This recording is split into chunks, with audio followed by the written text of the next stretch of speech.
Coucou!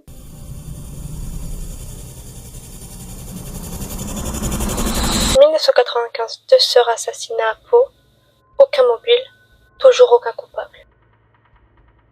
Le 28 août 1995, à Pau, Marcel et Claudine Nwege Kazenava, âgés respectivement de 71 ans et de 59 ans, ont été retrouvés morts dans leur café chez Maurice. Marcel et Claudine ont grandi à Pau dans une famille assez modeste, mais unie. Marcel, né en 1924, et Claudine, née en 1936, d'un père qui a été coiffeur et d'une mère au foyer. Elles ont été élevées dans un environnement où des valeurs de travail, de solidarité et de simplicité étaient primordiales. Elles ont fait leur primaire et leur collège à Pau. Elles géraient ensemble le café familial, ce bar qui était un lieu de rencontre apprécié des habitants du quartier, notamment des personnes en situation de précarité. Le bar générait la joie et la bonne humeur. Ce petit bar était toute leur vie. Elles ouvraient lundi au dimanche, en été et en hiver, sauf le dimanche 27 août 1995. Un habitué du bar est venu comme à son habitude le dimanche, mais trouve le bar fermé. Il s'est peut-être dit sont malades ou elles ont un empêchement, c'est pour cela que le bar est fermé. Il reviendra le lendemain et là il trouvera bizarre que le bar est fermé. Il va prévenir rapidement Claudine, la nièce des sœurs. En ouvrant les portes, elle trouvera les corps de ses tantes gisés au sol, baignant dans une mare de sang, et elle déclara: j'ai vu ma tante Marcel face au sol avec du sang partout. Lorsque j'ai levé la tête, j'ai trouvé mon autre tante avec les pieds coincés dans les barreaux de l'escalier. Il y avait du sang sur les murs, au sol, au plafond. Elles gisaient dans une mare de sang, toutes les deux.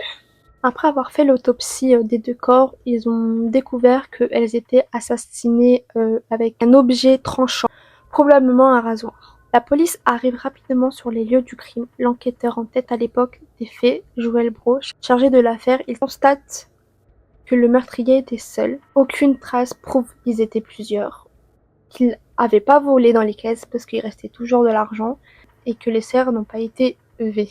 La mort est provoquée par un égorgement au couteau, mais malheureusement aucune arme a été retrouvée. Ils ont même été à la blanchisserie qui était aux alentours du bar pour voir s'ils peuvent retrouver des vêtements avec du sang, mais rien du tout.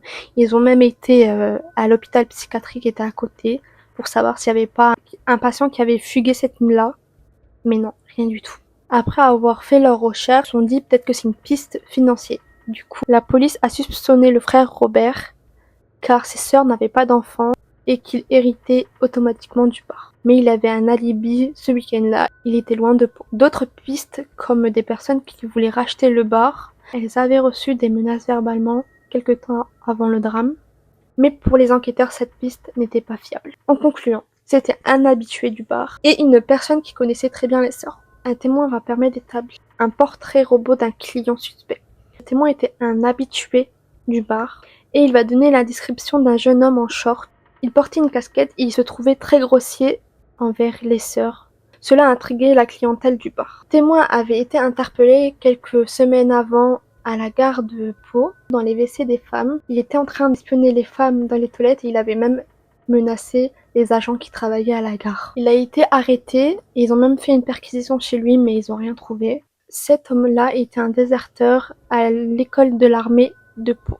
En 1999, l'affaire a été classée sans suite.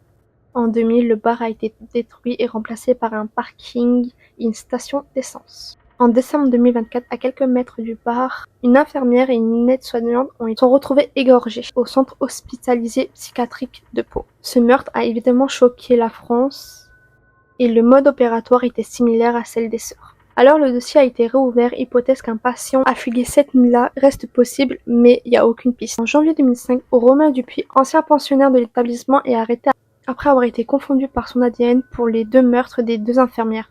Mais malheureusement, c'est pas lui qui a tué Claudine et Marcel car il avait que 10 ans au moment des faits. Le dossier est de nouveau clos et réduit à néant l'espoir de la famille. En janvier 2022, des enquêteurs spécialisés dans les crimes non résolus ont décidé de saisir cette affaire qu'elle allait bientôt prescrire.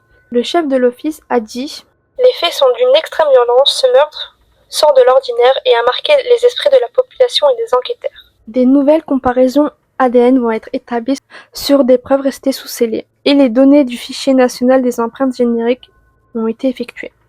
Les résultats de ces tests étaient attendus dans les mois à suivre, offrant ainsi une nouvelle espoir pour résoudre cette affaire qui demeure non élucidée à ce jour. C'est comme ça que l'histoire de Marcel et Claudine se finit. J'espère que cette vidéo vous aura plu. N'hésitez pas à commenter, à partager et à liker. Dites-moi en commentaire quelle histoire vous voulez que je traite.